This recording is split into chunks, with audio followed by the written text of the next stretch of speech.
Tingkah seorang anak kecil perempuan menarik perhatian warganet.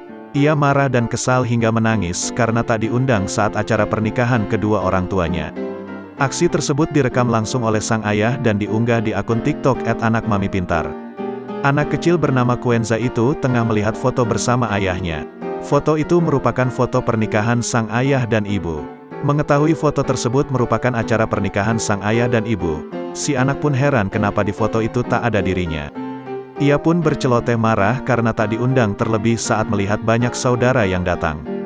Kuenza pun terus menangis dan marah. Melihat tingkah sang anak, ayahnya pun hanya bisa tertawa. Kuenza juga meminta ayah dan ibunya membuat acara pesta pernikahan kembali. Atas aksinya tersebut banyak komentar warganet yang menganggap lucu.